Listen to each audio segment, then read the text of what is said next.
Hola, ¿qué tal amigas, amigos televidentes en Extra Plus? Un gusto saludarles, darles la bienvenida a esta edición de Adelante Nicaragua en Extra Plus. Como todos los lunes, este 27 de julio, último lunes de julio, le damos la bienvenida a los doctores Humberto Avilés y Cairo Amador. Saludos Humberto, saludos Cairo. Saludos. Buenos días a la distinguida televisión y a los vacacionistas como el productor de este programa. Bueno. Está en vacaciones, su derecho laboral. No, yo sé que esa es parte de la buena imagen de Extra Plus 37 para que vean que cumple con sus obligaciones patronales. Así es. El que no está cumpliendo con sus obligaciones es Estados Unidos. La semana pasada hubo todo un enfrentamiento entre las decisiones de Estados Unidos de cerrar el consulado en Houston, la respuesta de China cerrando un consulado en Chengdu. Ya lo cerró. Luego y las tomó acciones. Posesión. Perdón, Humberto. Que ya lo cerró China y tomó posesión del consulado gringo en Chengdu. Sí, pero además está el hecho de que no había terminado o no había vencido el plazo que Estados Unidos había dado para sacar el consulado en los Estados Unidos y invadió el consulado. En China. ¿China invadió el consulado o Estados Unidos?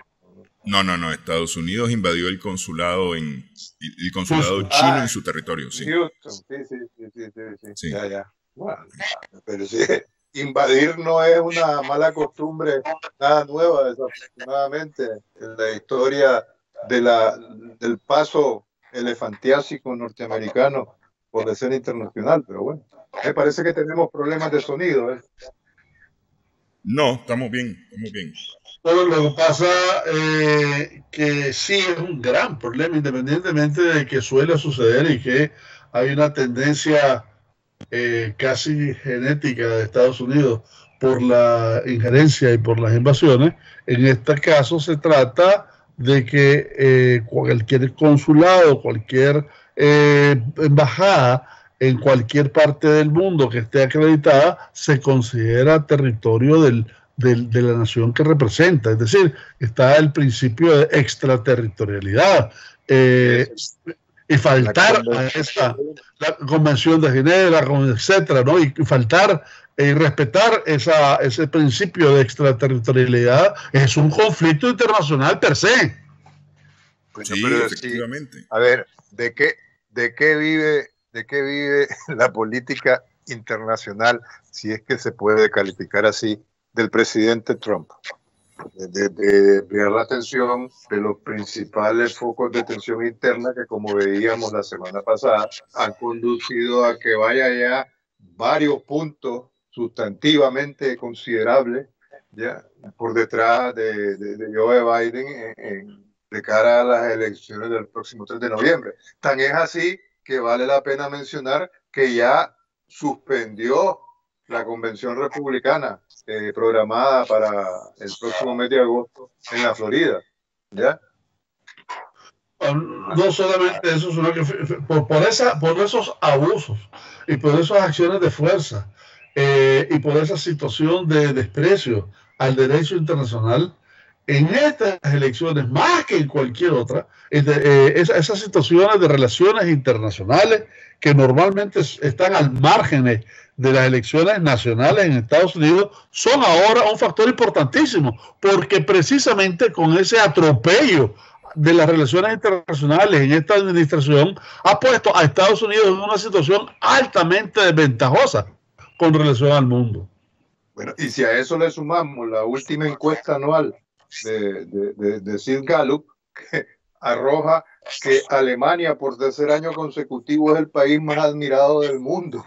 Y Estados Unidos se está disputando el segundo lugar con China y Rusia, ¿no? Entonces ya se termina de redondear el prestigio internacional de Norteamérica en general y de Trump y su gobierno en particular, ¿no? Pero, a ver, quiero volver a lo de China, a lo de China y Estados Unidos y los consulados, ¿no?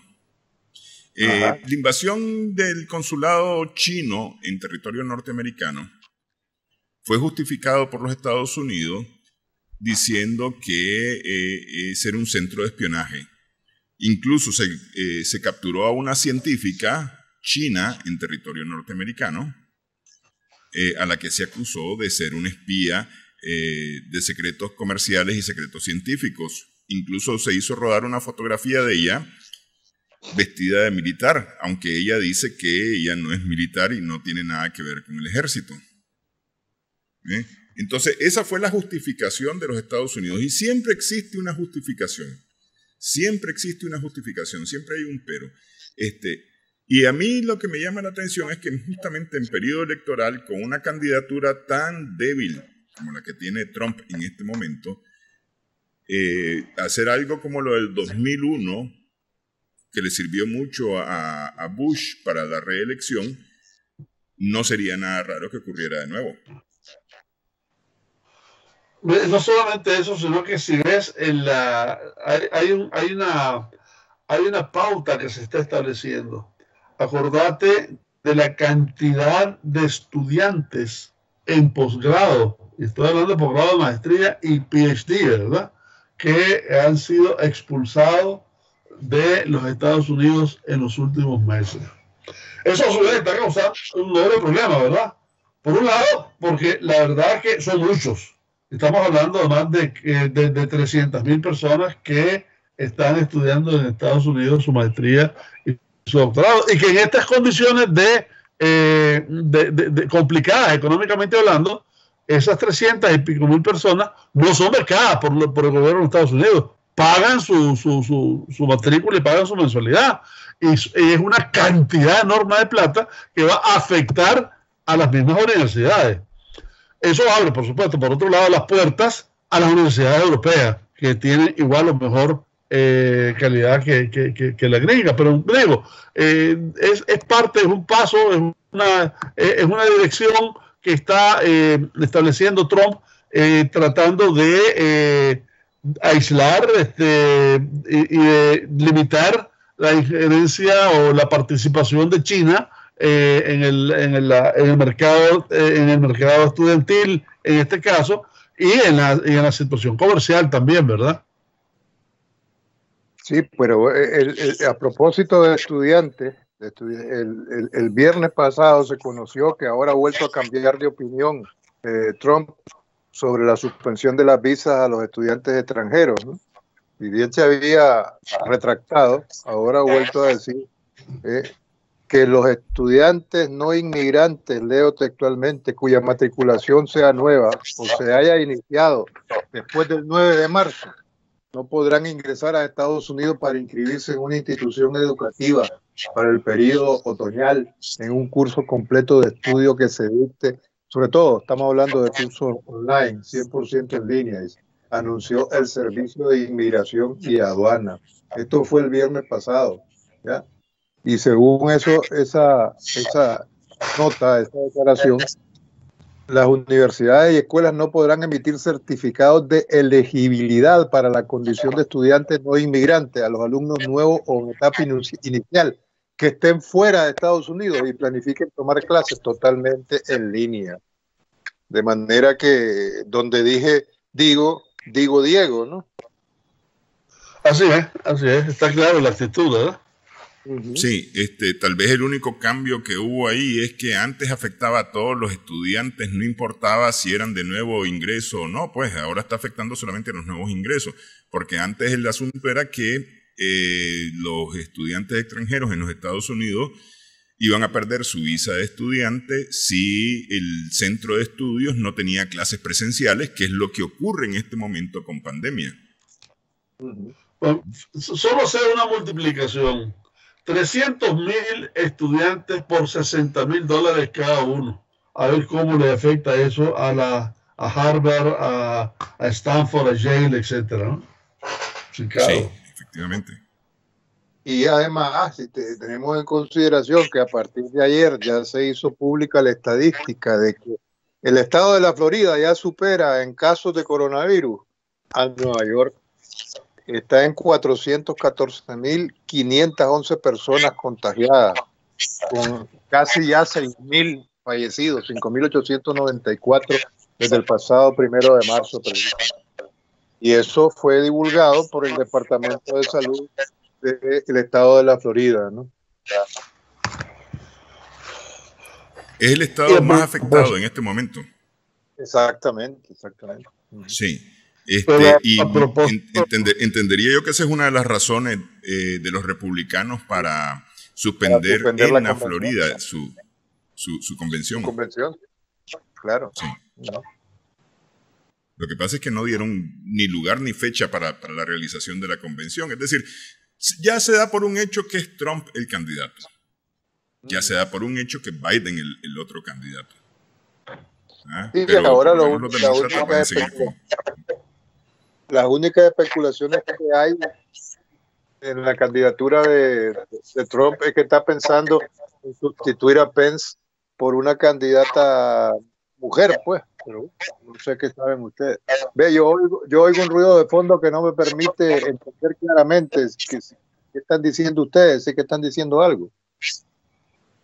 Hay un chasquido, se oye como un chasquido. No, pero yo oigo como palabras o frases interrumpidas, así, entrecortadas. Pero bueno. Bueno, vamos a hacer la pausa. Si no hay nada más que agregar aquí en esta parte, Cairo.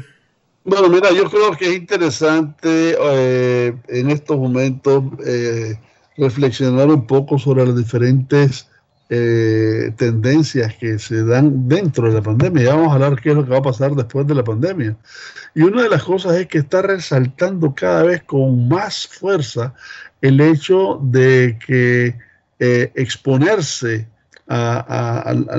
no tener esas políticas estrictas de cuarentena y estar de alguna manera siguiendo las normas posibles de la OMS, pero exponiéndose al trabajo, etcétera, etcétera, ha sido lo mejor, no solamente por efectos de una economía que la está salvando de detenerse totalmente, sino de que además se está probando de que la parte de exponerte a la pandemia te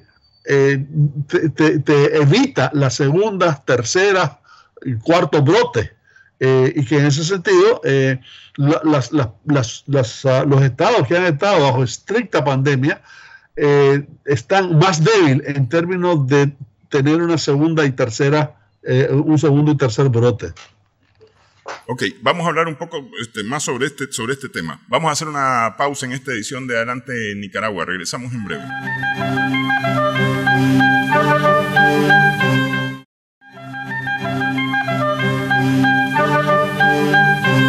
Seguimos en esta edición de Adelante Nicaragua. Estamos conversando con los doctores Cairo Amador y Alberto Avilés Bermúdez.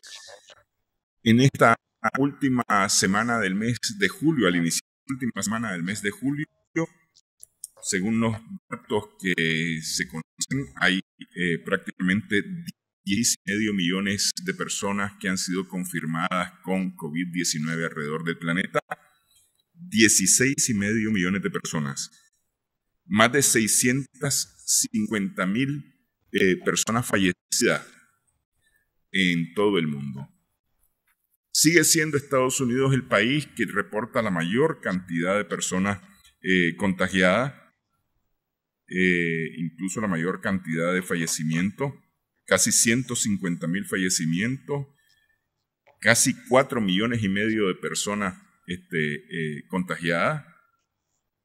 Y a nivel mundial, una cosa que ha empezado a preocupar es que la curva de contagios y la curva de fallecimiento, hasta hace un par de semanas mostraban una ligera disminución, ¿no? Incluso parecía que era una tendencia a la baja. Sin embargo, por ejemplo, nosotros vemos el gráfico de muertes diarias, y en el gráfico de muertes diarias la curva va para arriba otra vez. En Europa especialmente se está hablando de rebrote. Se está hablando de nuevos casos. ¿Qué ha ocurrido en China? Sí, ¿qué ha ocurrido en China, por ejemplo? Pero en China aparecían, no sé, 10, 15 casos diarios, pues. Aquí en Europa estamos hablando de decenas y centenares de casos diarios. Así que en Europa prácticamente a la fecha de hoy, más de la mitad del continente europeo ha superado ya los 3 millones de casos, ¿no? Y hay una tasa diaria, por ejemplo, en Francia, de casos de contagios que van, nuevos contagios, por encima de los 1.000 diarios, ¿no? Lo cual ha llevado a declarar al Ministerio de Salud francés que se ha vuelto a los niveles comparados a los del confinamiento, ¿no? Entonces, no les ha quedado más remedio que echarse para atrás con las medidas de desconfinamiento que habían adoptado, ¿no? Fíjense bien que, por ejemplo, en los últimos 14 días en Francia, por cada 100.000 habitantes, el promedio, la tasa media de contagio es de 14.6, que está ligeramente por debajo de la media europea de 14.8. Esto está comprobado y público por el Centro Europeo para el Control de Enfermedades, ¿no?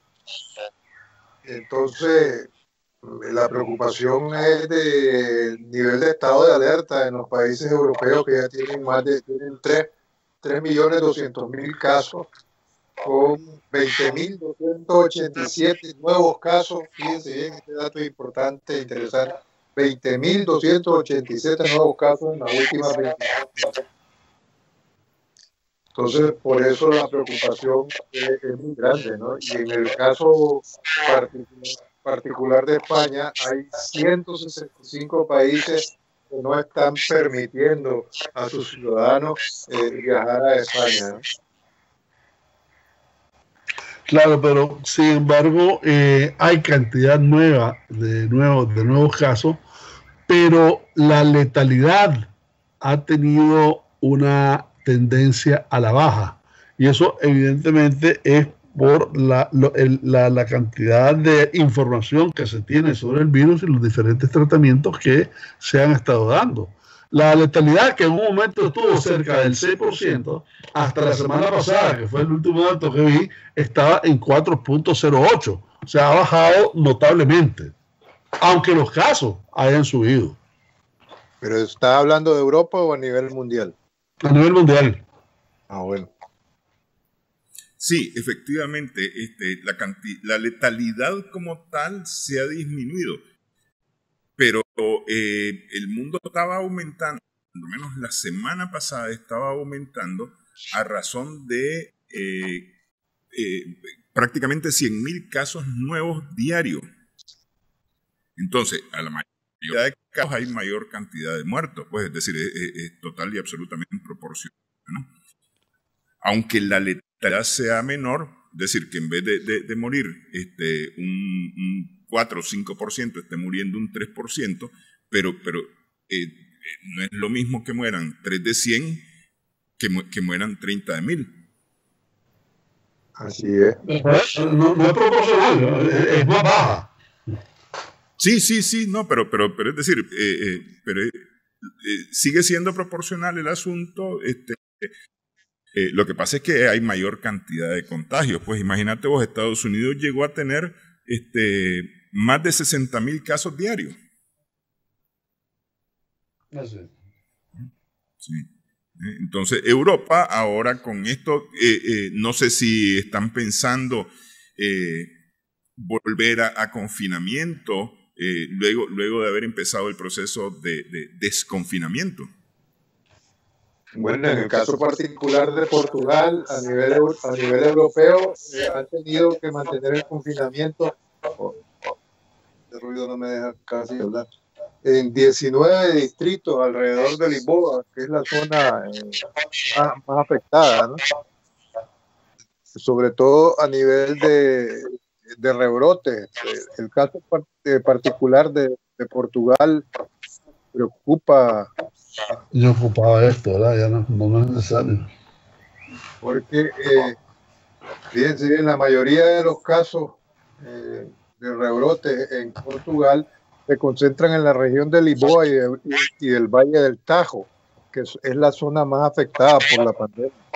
Allí precisamente están todavía vigentes hasta finales de este mes, ya prácticamente en esta semana, restricciones, como decíamos, en 19 distritos que están en situación de calamidad y bajo lo que los portugueses denominan deber de recogimiento domiciliario, ¿no? Los vecinos solo pueden salir de su casa para aquellos que no tengan más remedio que salir fuera de casa para trabajar o para ir a comprar alimentos, ¿no? En Bélgica se ha tomado la decisión de no avanzar. Algo interrumpidamente. Citamos. En Bélgica se ha decidido no avanzar hacia las siguientes etapas previstas de desconfinamiento, sino pausar el proceso para poder enfrentar el repunte de casos, ¿no? Que desde mediados de este mes de julio se ha venido detectando en las comunidades locales, pero que ya en el caso de la nación belga afecta prácticamente al conjunto de la población. Está serio este problema del sonido, no entiendo ni lo que digo ni lo que digo. Vamos a hacer una pausa porque tiene Cairo información sobre este tema que estamos conversando, pero vamos a hacer una pausa para ver si logramos corregir este problema que está afectando especialmente a Humberto, porque yo sí tengo el sonido, pero no lo tengo tan fuerte, ¿no? Entonces vamos a hacer aquí la pausa, regresamos en breve, esperando haber corregido este problema técnico que tenemos. Volvemos.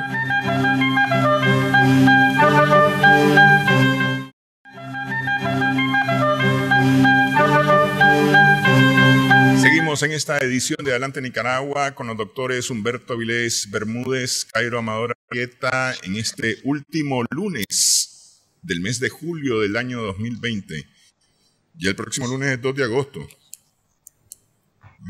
Sin fiestas de agostinas de ningún tipo, gracias a la pandemia. Sí, pero es decir, sin fiestas multitudinarias. Bueno, sí, virtuales, sí. Ya sabemos, pues sí. Estaba viendo que las misas de los patronos de Jinotepe, en Carazo y de Santiago, ¿verdad? Y Santa Ana en Andaime fueron a puerta cerrada y de manera virtual. Sí, no, incluso el sábado y el domingo. Este domingo, el 26 de julio, fue la Rosa del Camino y fue total, pues. Sí, también espiritual, la celebración en Cuba del 67 aniversario del 26 de julio y del asalto al cuartel Moncada, ¿no? Sí. Bueno, siguiendo con el coronavirus, decíamos durante la pausa que, bueno, si hay futuro, ¿cómo va a ser ese futuro? Cairo. Pues, mira, la revista Foreign Policy de este mes, de julio a agosto, trae un importante artículo sobre esto. La revista The Economist hace 2-3 semanas igualmente escribió sobre el tema. La revista Atlantic y el diario Le Monde se han ocupado también de este tema. Interesante. Hay 3 características que, independientemente de la posición que se toma y del final que se espera, convergen al menos en un inicio. La primera es que el gobierno está de regreso. Es decir, hay un rol del gobierno fuerte que hasta los liberales coinciden con esto. Los liberales, los conservadores, los internacionales, los internacionalistas, los globalistas, etcétera, están claros de que el gobierno, el Estado, va a tener un rol más fuerte. Y que alrededor de esto algunos dicen que se va a reforzar las tendencias nacionalistas que de alguna manera pueden llevar a conflictos internacionales. Se va a acelerar, dicen también, el cambio de hegemonía del oeste al este. Y es interesante porque en este punto convergen casi todos. Las revistas europeas, los think tanks americanos, etcétera. Y fíjate que interesante, no dice que está comenzando un cambio del oeste al este. Dicen va a acelerar el cambio del oeste al este, en donde el hegemón claras luces va a ser China. Las firmas privadas y demás están reubicándose en esta situación para ver cómo van a hacer sus negocios. Esto va a ser de alguna manera, seguramente, y esto lo dice Robin Niblett, y anterior fue Stephen Wolf de la Universidad de Harvard. Robin Niblett es del Chatham House. Y dice que la globalización ya no va a ser como antes era. La globalización está comenzando a cuestionar incluso la necesidad de la autosuficiencia. El coronavirus, la pandemia esta, ha puesto de manifiesto la dependencia que existía hacia China de toda una serie de industrias. De hecho, hablan de 186 industrias que están dependiendo fundamentalmente de la producción china, específicamente en el campo de equipos médicos y en el campo de servicios médicos. China acapara gran parte de este mercado. No solamente eso, India, por ejemplo, que es el país de los genéricos, de la medicina genética, etcétera, el 70% de la materia prima que usa el gobierno de la India la traen de China. De manera que este nuevo concepto de globalización tiende a tener o enfatizar la necesidad de los países de tener un backup, de tener en sus propias líneas, en sus propios países, toda una serie de industrias que se catalogan como vitales. De nuevo, la intervención en este caso va a ser el gobierno o los gobiernos los que van a decidir precisamente cuáles van a ser esa industria y el énfasis que se va a hacer para regresarla a sus respectivos países. Yo creo que es interesante. ¿Vas a decir algo, Cayo? No, está claro, en eso estamos. Bueno, ya que hablamos de las consecuencias económicas de la pandemia y un poco hacer historia de futuro que sugerían estos del mundo post-pandemia, cuando lo que hace falta, como comentábamos fuera de cámara, es que haya futuro, ¿no? Precisamente. Es interesante ver las estimaciones de crecimiento mundial previstas para este 2020 y lo que va quedando de él, ¿no?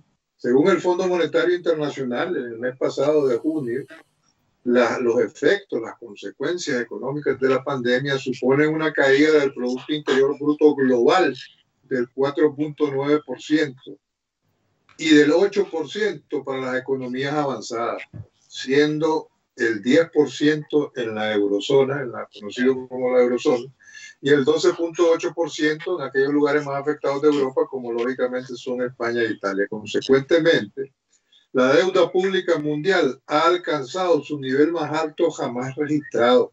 Estamos hablando más del 100% del Producto Interno Bruto Mundial, por encima del máximo que se alcanzó después de la Segunda Guerra Mundial.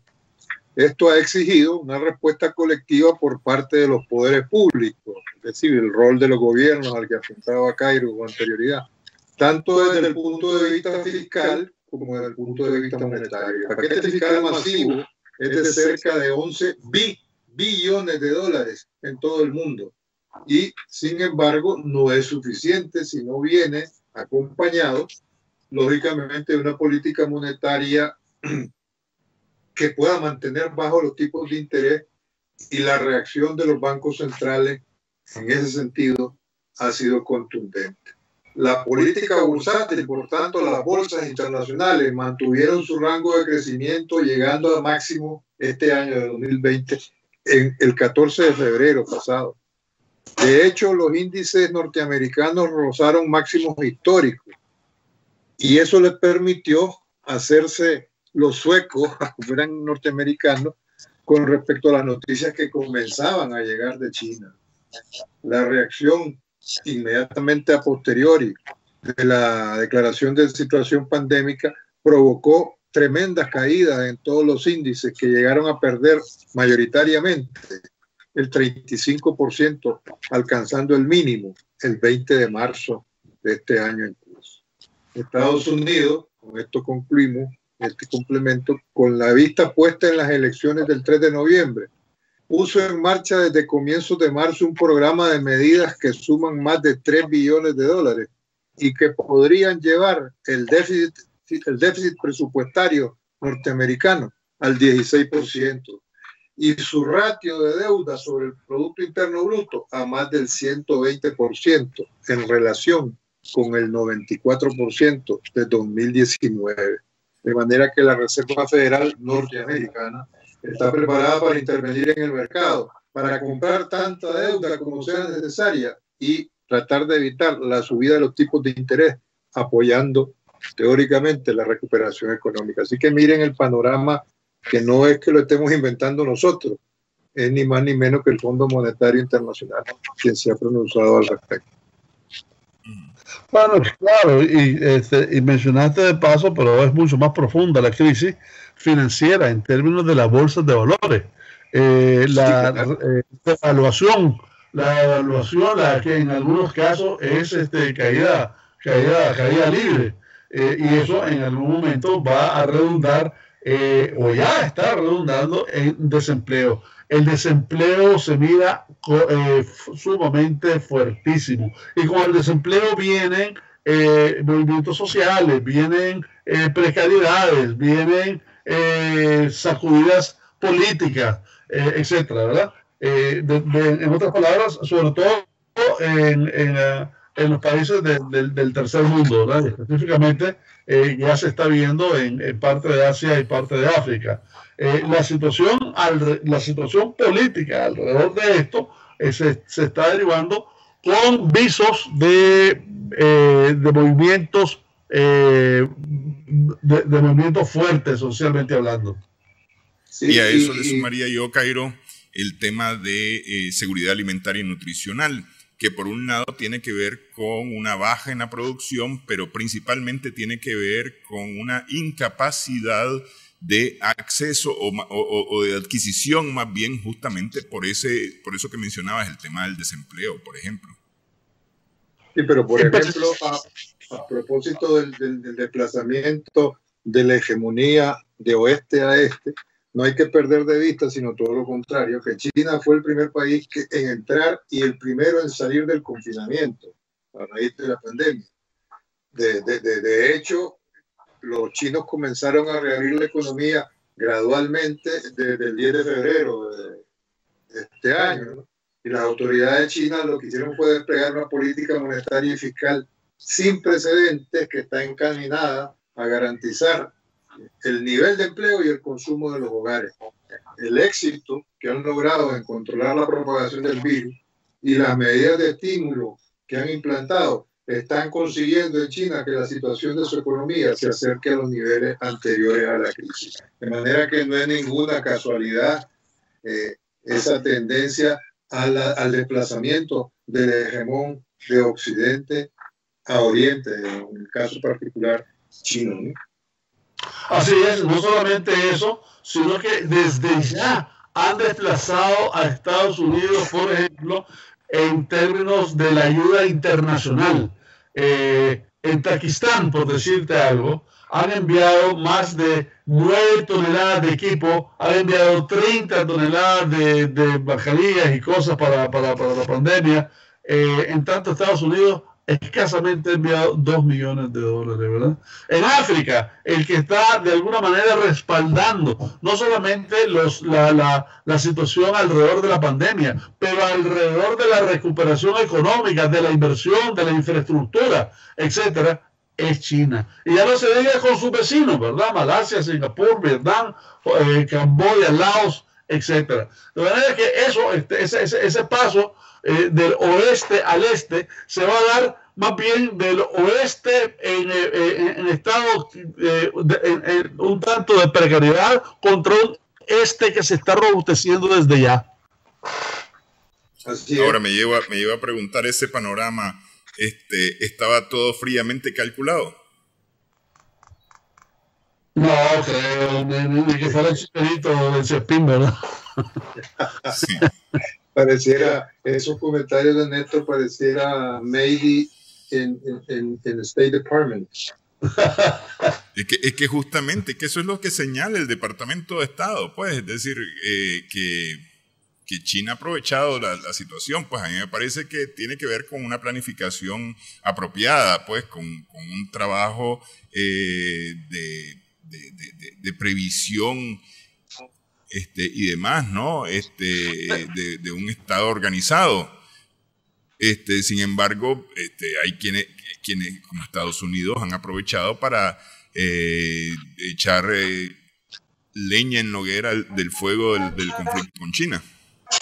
El problema Néstor, está en que hay dentro de los factores subjetivos de todo esto, te encontrás con que el pueblo norteamericano, entre otras cosas, auspiciado por las actitudes del America First y la peor administración que ha tenido en la historia de Estados Unidos, ese país, y no lo digo yo, lo dicen varios think tanks de Estados Unidos.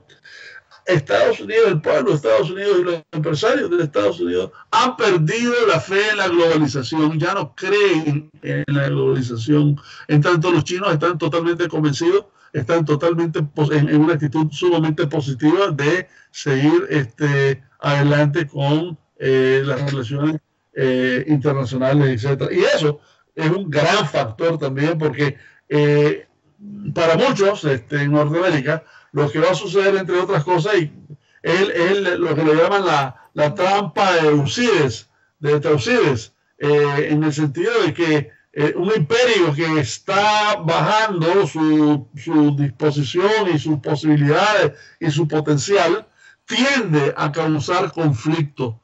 Y eso sería de las peores de la salida.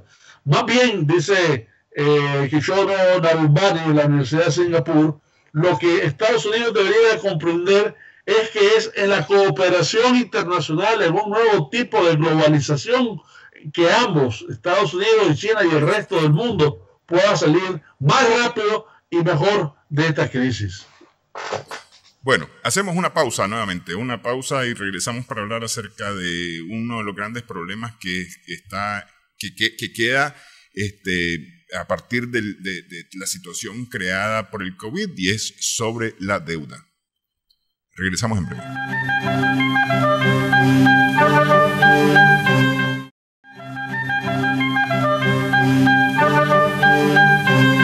Seguimos en Adelante Nicaragua en Extra Plus. Antes del tema de la deuda, calificación de la deuda según el Banco Mundial, no quiero dejar pasar el incidente que ocurrió sobre cielo sirio con un avión iraní que se dirigía de Teherán, la capital de Irán, a Beirut, la capital del Líbano, la semana pasada. ¿Avión de pasajeros? Sí, un avión de pasajeros, un avión civil con pasajeros se dirigía hacia Líbano y fue interceptado por dos aviones caza. Lo que no tengo muy claro todavía, porque hay informaciones que decían que se trataba de cazas israelíes, hay otros que hablan de cazas norteamericanos. El asunto es que está grabado en video y esos videos han corrido como pólvora. 2 heridos por la confusión creada porque el avión tuvo que perder altura y luego nuevamente volver a subir para poder evadir, digamos, el acecho de los cazas, de los aviones caza, se pusieron uno a cada lado del avión, ¿no?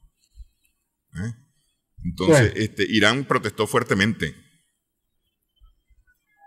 Evidentemente es una provocación más, como lo fue el hecho de las amenazas y el seguimiento que le hicieron a los tanqueros que iban de Irán a Venezuela y que además se van a repetir en este próximo mes. Hay un juego un tanto peligroso en el Medio Oriente que está dado por provocaciones de Estados Unidos, provocaciones que además no tienen la capacidad de sustentarse. Estados Unidos está más fuera que adentro de la región. Y en los lugares donde está perdiendo, llámese Afganistán, llámese Irak, etcétera, ¿no? El único bastión fuerte que tiene es Israel, de manera que Israel no está interesado ahorita en confrontarse con nadie. Al contrario, ha aprovechado las contradicciones del mundo árabe para hacer lo que quieren. Dentro de esas contradicciones y viendo al mundo árabe débil, fue que se dio la declaración de Jerusalén, o fue que se dio la declaración de soberanía sobre los terrenos del Alto del Golán, ¿verdad? Si los países árabes hubiesen estado unidos y fuertes, eso te aseguro que no pasa. Sí. Ok, no sé si Humberto tiene algo en este tema. No, más bien a mí me parece conveniente llamar la atención sobre la situación en Libia, ¿no? La dividida Libia. Esa disputa por la hegemonía, un país tan caótico como la Libia posterior al asesinato de Gaddafi, el control de la mayor parte del territorio libio por parte de Haftar, es decir, controla el 70% del territorio, enfrentado al gobierno del mariscal en Trípoli, ¿no? Que es el reconocido por Naciones Unidas. Hay que decir que la apuesta de Turquía es a favor del gobierno reconocido por las Naciones Unidas. Pero eso significa, tras la declaración de la Asamblea de Tobruk que mencionaba Cairo la semana pasada, que le dejan la puerta abierta al Sisi para que pueda decidir una intervención militar egipcia en Libia, lo cual lo que haría sería echarle más leña al fuego y complicar la posible solución del conflicto libio, que se ve cada vez más lejana porque todos los intentos de mediación han fracasado, desde el Plan de Paz de las Naciones Unidas fraguado en el 2015, pasando por los tímidos, yo diría que no solamente tímidos, sino de alguna manera doblemente morales de la Unión Europea, ¿no? Las declaraciones conjuntas de Francia, Alemania e Italia, diciendo que pedían a todas las partes involucradas en el conflicto libio, fíjense bien qué lenguaje, así como a sus patrocinadores internacionales, que pongan fin a las actividades de combate y la adquisición de armas en el país. ya sabemos quiénes están de un lado y del otro. Por un lado, Turquía con las Naciones Unidas, los Estados Unidos, y por otro lado, los Emiratos Árabes, Arabia Saudí, y se llama Rusia y demás involucrados. Y quiero decir, el tema libio no solamente le pone atención al Mediterráneo, sino que la apuesta audaz y desafiante de Erdogan, del gobierno turco, no perdamos de vista el viernes pasado la reapertura de los rezos islámicos en la reconvertida en mezquita Santa Sofía, ¿no? Que es considerado, no se atreven a decirlo abiertamente, para Occidente, sobre todo para la UNESCO y la Unión Europea, como una provocación. Hoy precisamente estaba de visita oficial en Turquía la ministra de Asuntos Exteriores española y quiso enfatizar el carácter de patrimonio histórico de humanidad de Santa Sofía, ¿no? A lo que ni corto ni perezoso su homólogo turco le dijo que si se trata de un patrimonio cultural que no hay ningún problema, pero que si están pensando que en Santa Sofía van a volver a rezar otros creyentes de religiones distintas a la musulmana, porque están muy equivocados, ¿no? Eso es una seria advertencia, aparte de las peligrosas escaramuzas que se vivieron la semana pasada cerca de una pequeña isla griega, donde Turquía había enviado un barco de exploración para que estuviera desde el 21 de julio hasta el 2 de agosto haciendo exploraciones sísmicas que realmente lo que encubren son exploraciones de yacimientos energéticos, particularmente de gas, ¿no? Y la cosa se puso tan caliente que Turquía desplegó 18 embarcaciones, unidades militares navales y 2 cazabombarderos F-16 cercanos a la isla, lo cual obligó a la señora Merkel, a la canciller del gobierno alemán, a llamar por teléfono y hablar tanto con Erdogan, primer ministro turco, primer ministro griego, para ver si lograba crear la zona. No perdemos de vista el rol que Turquía está jugando en el Mediterráneo oriental, y hasta el punto de que hay artículos, crónicas, periodísticas, medios muy importantes, sobre todo de la Unión Europea, que hablan de el bullying, fíjense bien, utilizan el bullying que Turquía está haciéndole a Europa, siguiendo el ejemplo de China y Rusia. Yo creo que es interesante al menos no perder de vista esas perspectivas a las que estamos referidos. Bueno, y además tenemos que tomar en cuenta que el país que de alguna manera puede servir y está sirviendo de mediador y de negociador en esta turbulencia que se encuentra en estos países es Rusia, no es Estados Unidos. Estados Unidos, incluso con Libia, tiene una actitud de lavarse las manos, ¿verdad? Condena las intervenciones de los países, etcétera, pero está sentado en palco. El que de alguna manera tiene las negociaciones en Rusia, quiero decir, en Turquía, en Libia y en Siria, es Rusia. Y por supuesto, esto tiene que ver también con una escalada en la islamización de Turquía.